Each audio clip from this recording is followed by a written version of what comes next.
Bom dia. Bem, hoje vamos ver se nós terminamos a ação popular. Penso que nem vocês aguentam, nem eu mais falarmos em ação popular, né? Aquela ação em que o povo fiscaliza o poder público. Aquela ação em que o dinheiro público é nosso. Aquela ação que tem uma das espécies de ações populares, o impeachment, que vimos aí sendo muito comentado ultimamente, não é? Aquela ação que só o cidadão em sentido estrito, o eleitor, ela pode propor. E vemos qual é o objeto da ação popular, que ela visa proteger o patrimônio público da sua forma mais abrangente, não é? A moralidade administrativa, o meio ambiente, o patrimônio histórico, artístico, cultural.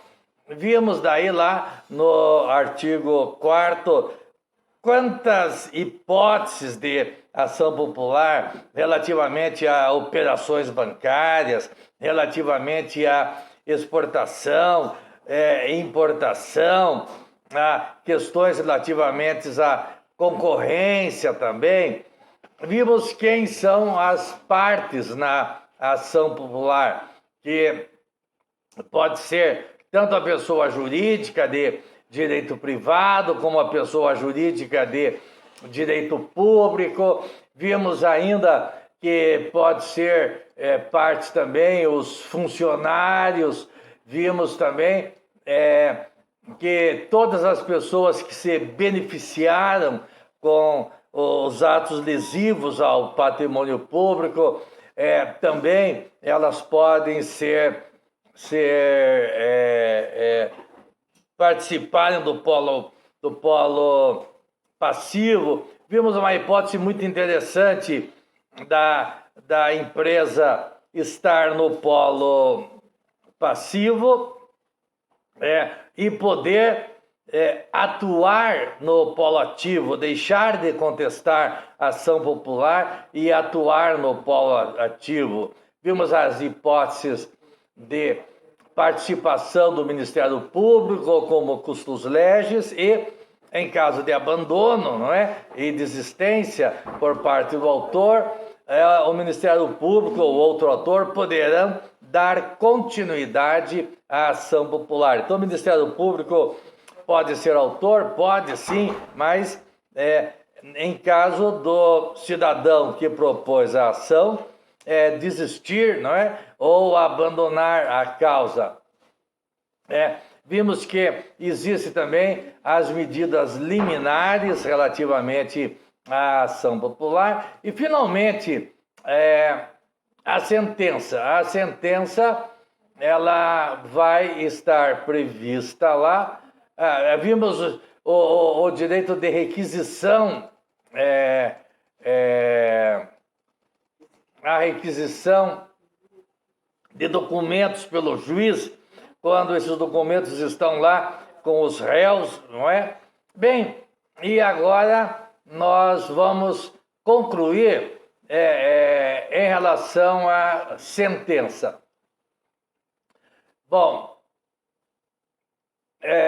o artigo 16 vai dizer: caso decorridos 60 dias da publicação da sentença condenatória, em segunda instância, sem que o autor ou terceiro promova a respectiva execução, porque não adianta só a sentença condenando as partes a reparar o prejuízo. Há necessidade de que haja a execução, não é?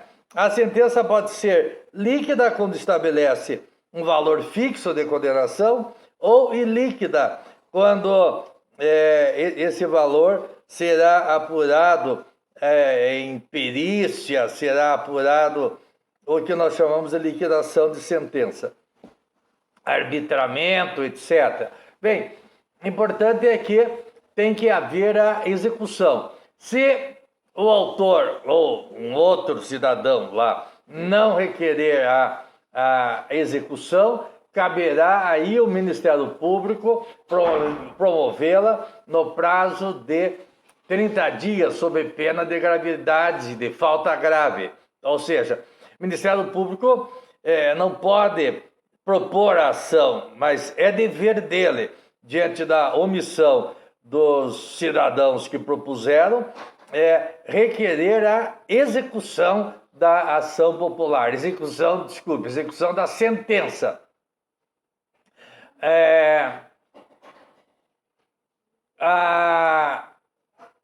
O artigo 18, ela vai falar que a sentença terá eficácia de coisa julgada erga omnes, ou seja, para todos. Mas professor, mas não foi proposta só por João ou por Pedro? Sim, foi proposta por um cidadão, mas esse cidadão propôs a ação popular representando a sociedade como um todo, representando os interesses da sociedade, em defesa do patrimônio público, do patrimônio estético, da moralidade administrativa, do meio ambiente, etc. Por isso, então, a sentença, apesar de ter sido julgado um caso que foi proposto apenas por um cidadão ou por 2 ou 3 cidadãos, vimos que isso é perfeitamente possível, ela faz coisa julgada erga omnes, ou seja, em relação a todos. Todavia, isso quando é julgada analisando o mérito. Porém, se a sentença julgou o pedido inicial improcedente, por ausência de prova ou por deficiência de prova, nós temos outra situação que nós chamamos de coisa julgada segundo o evento litis, ou seja, coisa julgada segundo o resultado, ou coisa julgada segundo aprobações. O que significa dizer, o pedido foi julgado improcedente por deficiência de provas, mas não fica definitivo, como ficaria, eu já expliquei isso, num outro processo comum. Você entra com uma ação de indenização por danos decorrentes de acidente de trânsito. Você não provou a culpa do réu, o pedido é julgado improcedente e você não pode mais renovar o pedido, dizendo, agora nessa segunda ação eu irei trazer provas que eu não pude trazer no primeiro momento. Não, isso não é possível. O pedido é julgado improcedente, ou porque o autor não tem razão, ou porque o autor não provou que tinha razão, e é daí definitivo. Na ação popular, porque trata-se de coisa julgada segundo o evento litis, se o pedido do autor foi julgado improcedente porque ele não provou aquilo que ele alegou, não impede de outro cidadão propor novamente a mesma ação e produzir nesta segunda ação aquelas provas que não puderam ser produzidas lá na primeira oportunidade. Então, é o que diz o artigo 18, a sentença terá eficácia de coisa julgada ou punível erga omnes, exceto no caso de ter sido ação, na verdade não é ação, o pedido, né? Julgada improcedente por deficiência de prova. Neste caso, qualquer cidadão poderá intentar outra ação com idêntico fundamento, valendo-se de nova prova. Tem também a hipótese de o juiz ele concluir pela improcedência do pedido ou carência da ação, quando o autor é julgado carecedor da ação, aí nós falamos de carência da ação. Bom, aí o juiz julgou o pedido inicial procedente ou o autor carecedor da ação, mesmo que não haja recurso, por parte do autor da ação popular, o próprio juiz, ao julgar improcedente o pedido inicial ou o autor carecedor da ação, ele, juiz, deve recorrer da própria sentença. É o que nós chamamos de recurso de ofício, recorrer da própria sentença ao tribunal. E ela aí ficará, não é?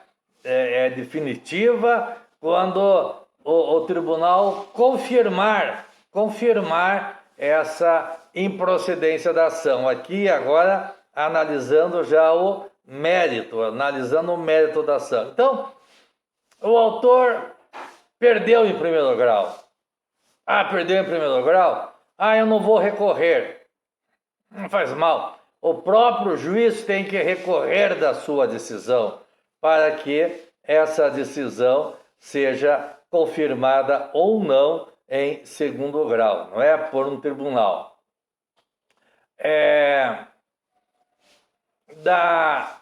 Do julgamento da procedência, o pedido foi julgado procedente.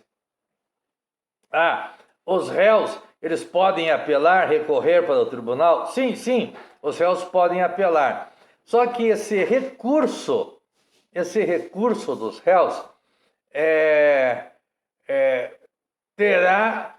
caberá apelação com efeito suspensivo, ou seja, a sentença não poderá ser executada provisoriamente quando houver recurso dos réus.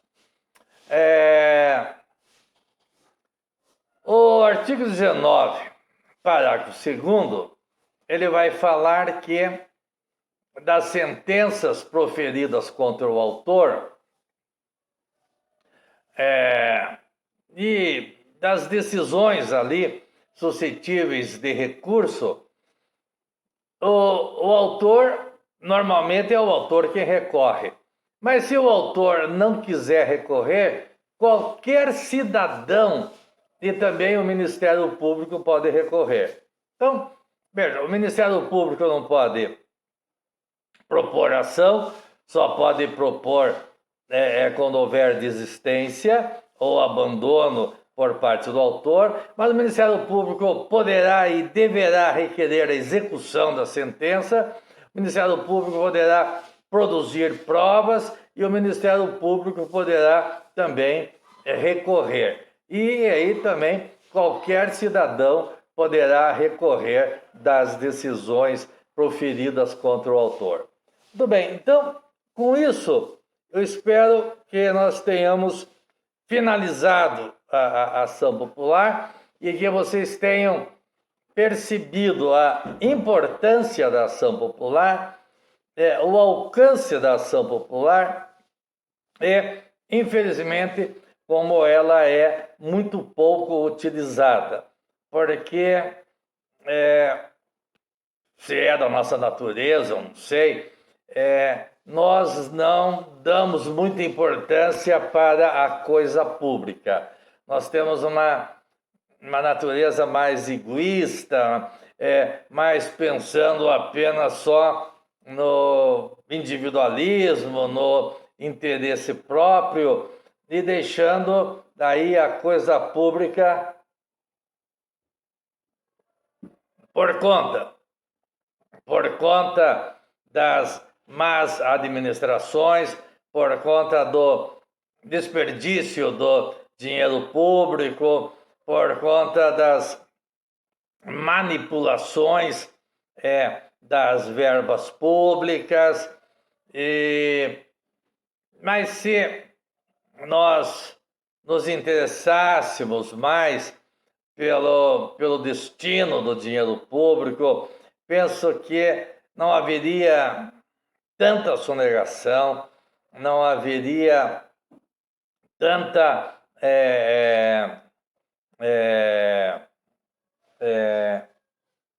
desvio, né? Superfaturamento das obras. Então eu penso que é importante nós analisarmos isso, nós começarmos a pensar a esse respeito. Tem um livro que choca, é chocante, relativamente à questão do dinheiro público. O livro é intitulado, notem o título do livro, A Arte de Roubar. A Arte de Roubar. São dois livros que causam um impacto muito grande. Primeiro, aquele que eu já me referi, de dinheiro público, dinheiro de ninguém, onde estão relacionadas inúmeras obras abandonadas, inúmeras obras desnecessárias. Então, e esse outro Arte de Roubar também é complicado. E aquela CPI do Banestado também é algo para nós refletirmos. Um instantinho só.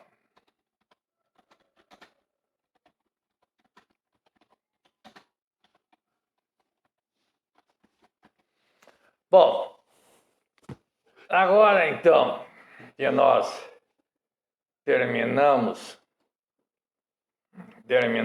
de estudar a ação popular, nós iremos estudar na sequência a lei da ação civil pública. Essa lei da ação civil pública, ela em muitos aspectos se assemelha à ação popular.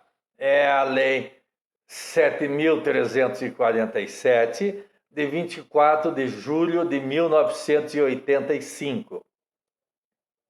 E ela já lá, essa lei disciplina a ação civil pública de responsabilidade por danos causados também ao meio ambiente, só que inclui também o consumidor. A ação popular não trata do direito ao consumidor, mas a ação civil pública sim, e continua bens e direitos de valor artístico, estético, histórico, turístico e paisagístico. E lá já no artigo 1º vai dizer essa lei da ação civil pública: regem-se pelas disposições desta lei sem prejuízo da ação popular. Ou seja, pode, para a defesa do mesmo bem, ser proposta concomitantemente uma ação popular e também pode ser proposta a ação civil pública. Por isso que o artigo 1º diz: regem-se pelas disposições desta lei, sem prejuízo da ação popular, as ações de responsabilidade por danos morais e patrimoniais. Aí vai falar, não é? Ao meio ambiente, ao consumidor, a bens e direitos de valor artístico, estético, histórico, turístico e paisagístico, a qualquer outro interesse difuso ou coletivo, por infração da ordem econômica, para proteger a ordem urbanística, para proteger a honra e a dignidade de grupos raciais, étnicos ou religiosos e ao patrimônio público e social. Nós iremos verificar que é uma lei também extremamente importante. Então, até lá.